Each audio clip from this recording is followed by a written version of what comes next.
Good morning children. आज हमारा जो बिंदु है संज्ञा, इस पर हम आज चर्चा करेंगे।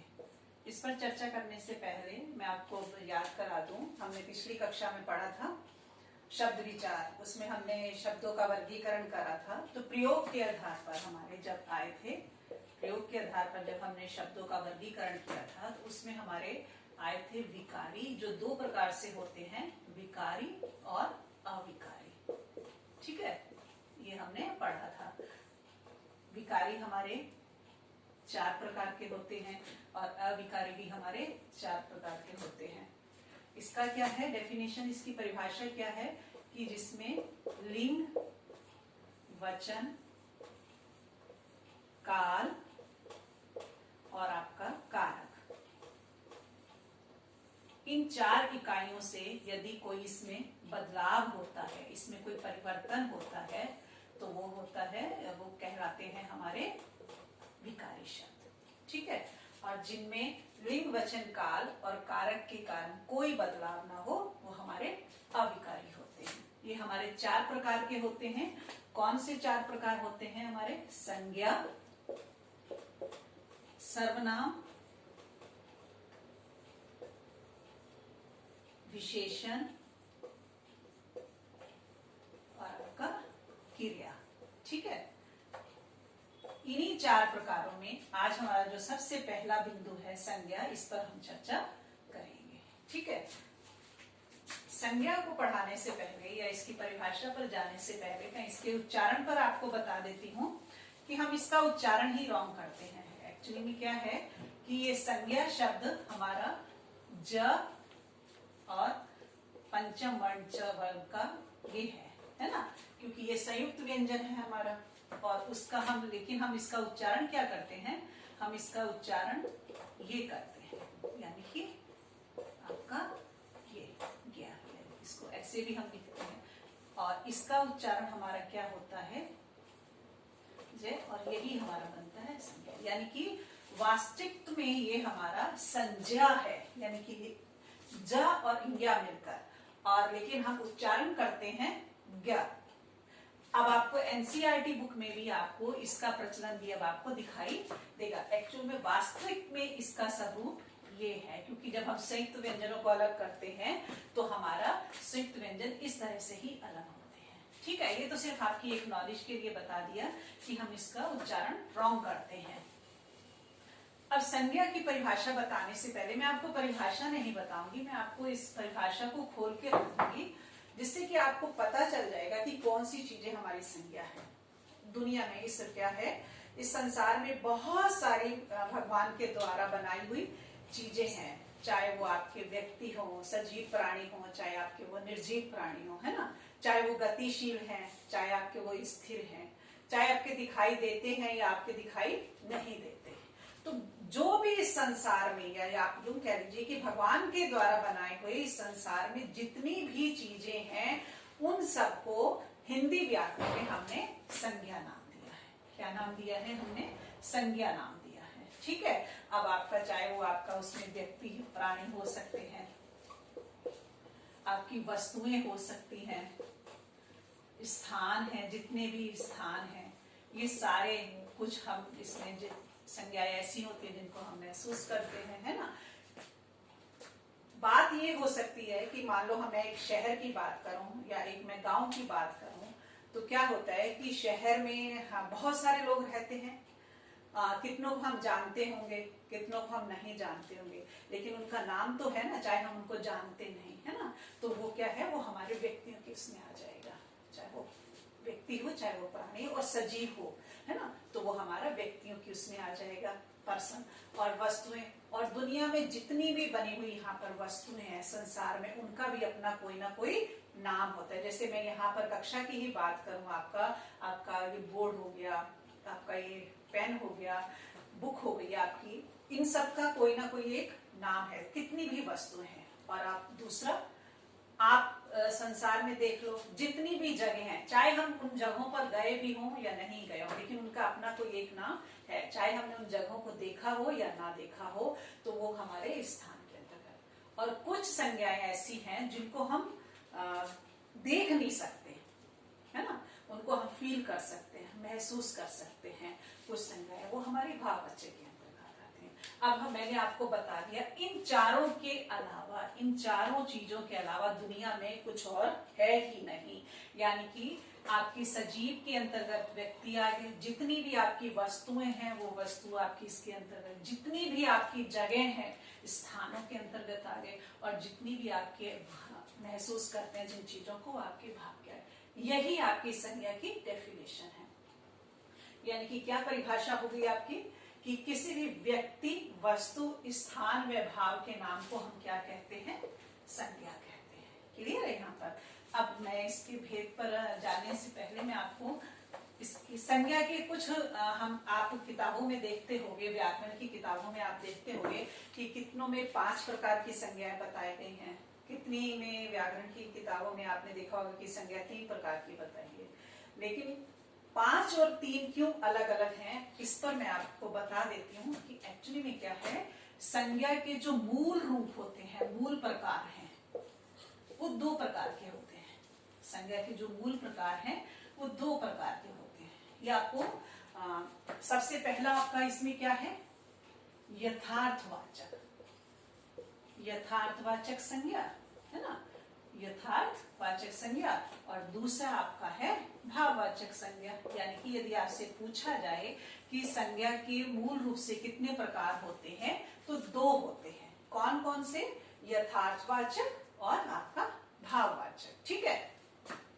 अब आपका क्या है कि यथार्थ का मतलब क्या होता है, वास्तविक, जो वास्तव में हो, वास्तविक। इसको हम कह सकते हैं, इसको हम दृश्य भी कह सकते हैं, जो दिखाई देती हो, है ना। और इसको हम मूर्त भी कह सकते हैं, जो साकार रूप में दिखाई देती हो। यानी कि यथार्थ का मतलब क्या होता है, वास्तविक में जो चीजें दिखाई देती हो, दृश्य दिखाई देती हो, और मूर्त यानी कि साकार रूप में हो। और भाववाचक हमारा क्या है, दृश्य हो गया आपका, जो दिखाई ना देती हो, जिनको हम महसूस कर सकते हैं, और जिसको हम अमूर्त भी कह सकते हैं, है ना। और दूसरा हम क्या कह सकते हैं, अवास्तविक भी कह सकते हैं। ठीक है। अब देखिए हमने संज्ञा की डेफिनेशन क्या पढ़ी थी, हमने संज्ञा की डेफिनेशन पढ़ी थी व्यक्ति, और दूसरा आपका वस्तु, और फिर आपका क्या था, स्थान। ठीक है। और फोर्थ था आपका भाव। यानी कि ये जो 4 चीजें हैं वो इन्हीं के अंतर्गत आती हैं। अब आप देखिए ये जो 3 चीजें हैं, व्यक्ति, वस्तु, स्थान, ये क्या है, ये हमें दिखाई देती है ना। व्यक्ति कोई होगा तो हमें दिखाई देगा, वस्तु और स्थान, ये यानी कि ये क्या है, ये दृश्य है, ये जो दिखाई देती है, ये यथार्थ के अंतर्गत आ जाएंगे। और जो हमें भाव, ये हमें दिखाई नहीं देता, तो ये हमारा अदृश्य हुआ, और ये हमारा आ जाएगा भाववाचक संज्ञा के अंतर्गत। क्लियर है। अब आपका बिल्कुल क्लियर होना चाहिए। आपको दोनों का मीनिंग भी बता दिया कि यथार्थ क्या है, जो वास्तविक में, जो दिखाई दे रहा है, और भाववाचक जो दिखाई नहीं दे रहा। आप इसको ऐसे भी ले सकते हो, जैसे साकार और निराकार, या मैं आपको कंप्यूटर से रिलेटेड ले सकती हूँ कि जैसे कंप्यूटर में भी 2 तरह का सॉफ्टवेयर होता है ना, एक हार्डवेयर और एक सॉफ्टवेयर। हार्डवेयर आपका ये यथार्थवाचक हो गया, और सॉफ्टवेयर आपका भाववाचक आ गया, है ना। आप इसको और तरह से ले सकते हो, जैसे सगुण भक्ति होती है कि भगवान सामने दिखाई दे रहे साकार रूप में, और आपका ये निर्गुण जो दिखाई नहीं दे रहे निराकार रूप में, भाववाचक। क्लियर है। अब जो आपकी व्याकरण की बुक में, आपके बहुत सारी हमने किताबों में देखा है कि कहीं पर 5 हैं, कहीं पर 3 हैं, तो सही क्या है, एक्चुअल में है क्या, उसके बारे में मैं आपको बता देती हूँ। यथार्थवाचक के यहाँ पर हमारे 4 प्रकार हो जाते हैं। ठीक है। 4 कौन कौन से, इसमें पहला आ जाता है व्यक्तिवाचक संज्ञा, व्यक्तिवाचक संज्ञा। ठीक है। ये इसका पहला पार्ट हो गया। और दूसरा इसके अंतर्गत आता है जातिवाचक, और तीसरा ग इसमें आता है द्रव्यवाचक संज्ञा। ठीक है। और उसके बाद हमारा घ आता है आपका, यहां पर हो गया समूहवाचक। ठीक है। और 5वां आपका ये भाववाचक हो गया। ठीक है, ये है ना। तो अब देखिए जो आपको 5 किताबों में दिखाई देते हैं कि 5 प्रकार की संज्ञा होती है, तो ये यही है, व्यक्तिवाचक संज्ञा, जातिवाचक संज्ञा, द्रव्यवाचक संज्ञा, समूहवाचक संज्ञा और 5वां ये आपका भाववाचक संज्ञा है ना। लेकिन क्या हुआ है, कहीं कहीं किताबों पर आपको 3 भी दिखाई देते हैं। अब वो 3 क्या वो राइट है या रॉन्ग है? 3 क्या है, देखो, इस द्रव्यवाचक संज्ञा के अंतर्गत आता है पदार्थों के नाम आते हैं। किस क्या होता है इसमें? पदार्थों के नाम आते हैं, ठीक है। और दूसरा समूहवाचक के अंतर्गत आपके आते हैं दल हो गया, आपका समुदाय हो गया, आपके संगठन हो गए, ठीक है, संगठनों, इनका ये आपका समूहवाचक के अंतर्गत आता है।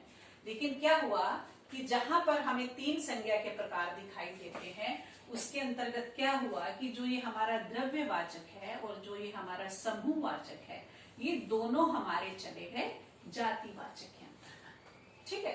यानी कि द्रव्यवाचक और आपका समूहवाचक ये हमारे कहाँ चले गए? जातिवाचक के अंतर्गत चले गए, ठीक है। अब जातिवाचक, अब देखो, अब हमारे कितने भेद हो गए संज्ञा के हिसाब से? आपका व्यक्तिवाचक, दूसरा जातिवाचक और तीसरा आपका भाववाचक, ठीक है। अब इसी के बारे में हम एक एक करके पढ़ लेते हैं।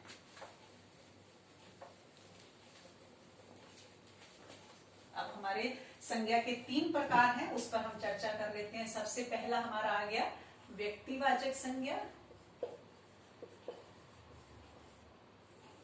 और दूसरा आपका आ गया जातिवाचक संज्ञा,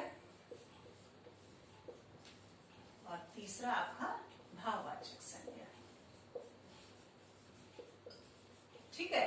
अब देखिए, आप इसकी डेफिनेशन याद रखिएगा कि मैंने आपको इसकी परिभाषा बताई थी। इसकी परिभाषा क्या है? व्यक्ति, मैं यहां लिख देती हूं, आपको इजी हो जाएगा। व्यक्ति, वस्तु, स्थान और आपका ये भाव, ठीक है। ये आपका ये परिभाषा के अंतर्गत आता है कि जितने भी व्यक्ति हैं, जितनी भी प्रकार की वस्तु हैं, जितने भी स्थान है और जितने भी हमारे महसूस करने वाली चीजें हैं, भाव, ठीक है। इसमें हमने आपको 2 भागों में इसको डिवाइड कर दिया था। दृश्य यानी कि दिखाई देना, और अदृश्य हमारा हो गया भाव, जिसको हम देख नहीं सकते, इसको सिर्फ हम क्या कर सकते हैं? महसूस कर सकते हैं। अब हमें यह परिभाषा को ही हम इसमें ले लेते हैं कि व्यक्तिवाचक संज्ञा किसे कहते हैं। व्यक्तिवाचक संज्ञा, संज्ञा की परिभाषा तो ये 4 चीजें आती हैं कि व्यक्ति, वस्तु, स्थान और भाव, इसको हम संज्ञा कहते हैं। और व्यक्तिवाचक संज्ञा किसे कहते हैं? व्यक्तिवाचक संज्ञा को क्या कहते हैं कि किसी भी व्यक्ति, वस्तु, स्थान के निश्चित नाम या निश्चित रूप को हम क्या कहते हैं? व्यक्तिवाचक संज्ञा कहते हैं, ठीक है। और जातिवाचक क्या हो गया? जातिवाचक, आप इसमें मैंने निश्चित शब्द लगा दिया, ठीक है। इन तीनों के अंतर्गत मैंने क्या करा? निश्चित लगा दिया कि जिनका नाम श्योर है, कंफर्म है, ठीक है, वो निश्चित वाचक, वो व्यक्तिवाचक संज्ञा के अंतर्गत आ गए। अब मैं जैसे आपको एक मैं एग्जाम्पल उदाहरण दे देती हूँ कि जैसे मैंने आपको पुस्तक नाम लिया है ना, यहाँ पे मैंने पुस्तक लिया। अब आप पुस्तक को देख के आपके मन में आ रहा होगा कि आप इसको देख सकते हो, आप कल्पना भी कर सकते हो कि क्या कल्पना कर सकते हैं कि पुस्तक है, उसमें बहुत सारे चैप्टर्स होते हैं, बहुत सारे चैप्टर्स की बहुत सारी कहानियां लिखी होती हैं और एक डायरी की तरह की होती है जिसको हम पढ़ते हैं। आपके मन में कल्पना आ जाती है ना, तो वो यानी कि हम देख सकते हैं, दृश्य है ना।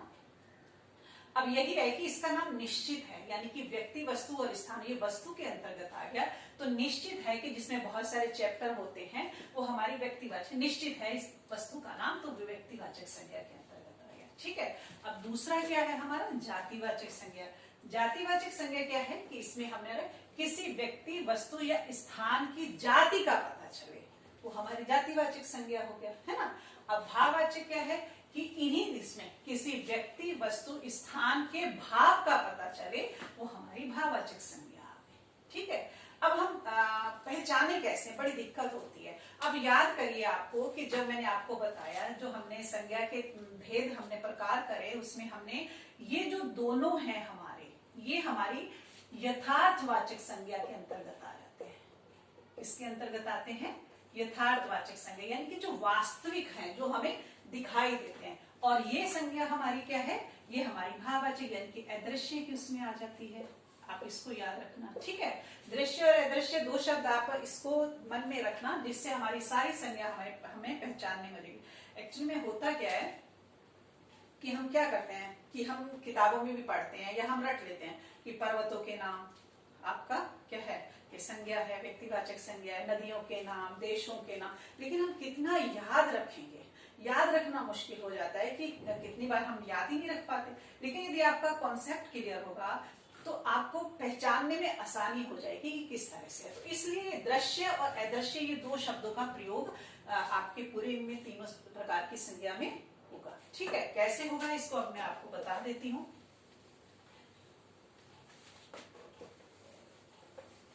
अब हमने आपको बता दिया कि ये जो दो संज्ञाएं हैं ये तीन होती है ना, ये तीन प्रकार की होती हैं। इसमें दो हमारी क्या है, वास्तविक यानी कि यथार्थ संज्ञा से ली गई है, यथार्थवाचक संज्ञा से ली गई है ना।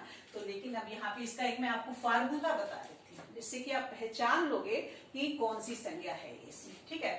व्यक्तिवाचक संज्ञा का क्या है कि ये हमें दिखाई तो देंगी, ये है, चलो जी दिखाई देती है।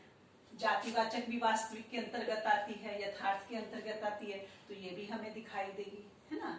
लेकिन भाववाचक क्या है, ये अदृश्य है, ये हमें दिखाई नहीं देगी। अब देखिए, जिसमें दिखाई नहीं दे रही वो तो हो ही नहीं सकती, है ना। अब दिक्कत कहाँ आती है, दिक्कत यहाँ आती है कि यहाँ भी दिखाई दे रही है वस्तुएं और यहाँ भी पता चल रहा है कि दिखाई दे रही है, तो इन दोनों में अंतर कैसे करेंगे, ठीक है। अंतर करने के लिए इसके आगे मैं बता देती हूँ, जो व्यक्तिवाचक संज्ञा होती है वो हमेशा क्या होती है, उनके साथ सदैव एक वचन होता है। ये फार्मूला है, यदि आपने ये याद रखा तो आपके पास कोई भी शब्द आ जाए तो वो आपका क्या हो जाएगा, आप उसे पहचान लोगे, ठीक है। व्यक्तिवाचक संज्ञा का क्या है कि चीजें दिखाई तो देंगी लेकिन उनके साथ जो शब्द होगा वो एक वचन में होगा। अब आपका मैं एक एग्जाम्पल ले देती हूँ, जैसे आपके मैं इसका एक उदाहरण देती हूँ। उदाहरण के लिए मैंने मान लो पुस्तक लिया, ठीक है, पुस्तक। अब बताइए, पुस्तक एक वचन, क्या इसका बहुवचन बन सकता है या नहीं? बन सकता है पुस्तकें, तो यानी कि ये हमारा व्यक्तिवाचक में नहीं आ सकता। अब क्या है हमारा फार्मूला, क्या है कि दिखाई भी देना चाहिए और एक वचन भी होना चाहिए, ठीक है। अब मैं जैसे आपको बताती हूँ, जैसे मैंने नाम लिया यहाँ पर मोहन, ठीक है। अब इसको बहुवचन में कर, बहुवचन में नहीं होगा, तो यानी कि एक वचन में ही हमेशा रहेगा। दिखाई भी दे रहा है व्यक्ति मोहन, और क्या है दूसरा शब्द क्या है, एक वचन में है, और इसको हम कन्वर्ट नहीं कर सकते, इसको हम बदल नहीं सकते बहुवचन में, तो ये हमारी व्यक्तिवाचक संज्ञा। अब आपको ध्यान में रखना है, जैसे आप त्योहारों के नाम लेते हो, होली, दिवाली, क्या ये आप देखो इनके बहुवचन बनते हैं? नहीं बनते, तो ये व्यक्तिवाचक संज्ञा के अंतर्गत आएंगे, ठीक है। यानी कि आपका क्या फार्मूला हो गया कि जो संज्ञाएं, जो शब्द दिए जाते हैं वो दिखाई भी दें और दूसरा एक वचन में हो, हमेशा किसमें होते हैं, एक वचन में होते हैं। अब दूसरा है हमारा जातिवाचक संज्ञा, ये मैंने आपको फार्मूला बता दिया, इससे आप इसको ध्यान में रखकर यदि आप इसको करोगे तो आपका कभी भी आंसर रॉन्ग नहीं होगा, ठीक है। अब है हमारा जातिवाचक संज्ञा। अब देखो दृश्य यहाँ पे भी है, दृश्य यहाँ पे भी है, तो इसमें क्या अंतर है उसके बारे में चर्चा कर लेते हैं कि यहाँ पर चीजें दिखाई तो देंगी, है ना, लेकिन साथ में क्या होगा, इनके साथ हमेशा बहुवचन होगा, ठीक है। अब मान लो मैंने आपको बहुवचन नहीं दिया, तो क्या है, वे शब्द जो एक वचन में होंगे उनको हम क्या कर सकते हैं, वो बहुवचन में बदले जा सके, बहुवचन में बदले जा सके, ठीक है। यानी कि जातिवाचक संज्ञा के अंतर्गत क्या होता है कि चीजें दिखाई दें और जो शब्द दिया है वो बहुवचन हो। जैसे मैंने आपके सामने एग्जाम्पल लिया था पुस्तक, पुस्तक क्या है कि बहुवचन है तो एक वचन, लेकिन उसको हम बहुवचन में भी कर सकते हैं पुस्तकें। तो यानी कि मैंने आपको यदि एक वचन में दिया संज्ञा तो आप उसको बदल सकते हो बहुवचन में भी, ठीक है। तो यानी कि यहाँ पर दिखाई भी दे रहा है और बहुवचन भी है, और यदि बहुवचन नहीं है, एक वचन में दिया है, तो उसको हम यदि बदल सकते हैं तो वो हमारा जातिवाचक संज्ञा के अंतर्गत आ जाएगा। क्लियर है। और बाकी दूसरा क्या है, अदृश्य। अदृश्य का क्या है कि आपका दिखाई ना देना, यानी कि आप उसको महसूस करते हो, है ना। जैसे मैं आपको बताऊं, आपका हो गया खुशी, ठीक है, आप कितने खुश हो, ये आप वो किसी को दिखा थोड़ी सकते हो, वो आपको महसूस होता है, फील होता है। चिंता, जैसे मुझे बहुत चिंता है या मुझे बहुत फिक्र है ना, तो चिंता। करुणा, मेरे अंदर कितनी करुणा भरी हुई है। दया, है ना, या मैं कितनी ईमानदार हूं, है ना। गम, ये बहुत सारे जैसे हैं। बुढ़ापा, जवानी, ये जितने भी हैं ये दिखाई तो नहीं देती, तो ये किसके अंतर्गत आ जाएंगे, भाववाचक संज्ञा के अंतर्गत। ठीक है। अब देखो, अब आपको कुछ भी याद रखने की जरूरत नहीं है ना। आपको क्या है कि यदि व्यक्तिवाचक संज्ञा हमने ढूंढनी है तो कैसे ढूंढेंगे, पहला तो अपने उस शब्द को हम देखेंगे कि क्या वो शब्द को में दिखाई दे रहा है, यस दिखाई दे रहा है। फिर क्या उसके साथ वचन कौन सा है, एक वचन है तो वो व्यक्तिवाचक के अंतर्गत का आ गया। दूसरा जातिवाचक क्या है, कंफ्यूजन यहाँ पर ही होता है क्योंकि दोनों जगह चीजें दिखाई देती हैं, लेकिन अंतर क्या है कि यहाँ पर बहुवचन होता है, और यदि बहुवचन शब्द नहीं दिया, एक वचन में है, तो उसको हम बहुवचन में बदल सकते हैं, तो वो हमारी जातिवाचक हो जाएगा। और भाववाचक है जिनको हम महसूस करते हैं, दिखाई तो देती नहीं है ना, उनको हम महसूस करते हैं। आपके बहुत सारे एग्जाम्पल्स हो जाएंगे, यहाँ पर बहुत सारे उदाहरण हो जाएंगे। करुणा, दया, है ना, खुशी, ईमानदार, ये सारे हमारे, बुढ़ापा, जवानी, ये सब हमारे किस में आ जाएंगे, भाववाचक संज्ञा। ठीक है। अब इसमें एक हम आखिरी में हम आपको थोड़ा सा एक और इसमें फार्मूला बता देती हूँ। आपका इसमें क्या है कि मैं कुछ यहाँ पे शब्द लिख रही हूँ, ठीक है। मैं यहाँ पे जैसे आपका शब्द लिख देती हूँ, कुर्बानी, ठीक है, कुर्बानी लिखा। फिर मैंने लिख दिया मेहरबानी, और फिर मैंने लिख दिया जवानी, ठीक है। ये देखिए, ये सारी क्या है, ये अदृश्य है, ठीक है। और दूसरा क्या है, एक वचन के अंतर्गत आती है। अब देखिए, अदृश्य भी है और एक वचन के अंतर्गत आती है। अदृश्य यानी कि ये हमारी सारी जो दिखाई नहीं देती, ये किसके अंतर्गत आ जाती हैं, भाववाचक के अंतर्गत, भाववाचक संज्ञा के अंतर्गत। अब इसको मैं बदल देती हूँ बहुवचन में। कुर्बानियां, हमारे भी देश के सैनिकों ने देश के लिए बहुत सारी कुर्बानियां दी, ठीक है। मेहरबानियां, मेरे उस पर मेरी ऊपर बहुत सारी मेहरबानियां हैं, है ना। और उसके बाद हमारा क्या है, जवानियां, ना, ठीक है। इसको मैंने किस में बदल दिया, बहुवचन में बदल दिया। तो अब क्या है, ये है तो अदृश्य, अदृश्य है, दिखाई नहीं देती, लेकिन इसके वचन शब्द कौन से हो गए, बहुवचन में हो गए, है ना। तो अब यहाँ पर ध्यान देने वाली ये बात है कि यदि हमारे शब्द भाववाचक एक वचन में है और वो बदले जा सकते हैं भाववाचक शब्द बहुवचन में, तो वो क्या हो जाएंगे, वो कन्वर्ट हो जाएंगे जातिवाचक संज्ञा में। ठीक है, आपको ये ध्यान रखना है कि भाववाचक शब्द एक वचन में है और यदि उसको हम बहुवचन में कर देते हैं जो दिखाई नहीं दे रहे हैं, तो लेकिन वो बहुवचन शब्द किसके अंतर्गत आएंगे, जातिवाचक संज्ञा के अंतर्गत। यानी कि आपका इसका फार्मूला क्या हो गया, अदृश्य, दिखाई भी नहीं देना और बहुवचन होना, तो वो किस में बदल जाएंगे, आपके जातिवाचक में। कौन से शब्द आपके अदृश्य हैं और साथ में एक वचन है ना। और ये किसके अंतर्गत आते हैं, ये भाववचन के अंतर्गत आते हैं।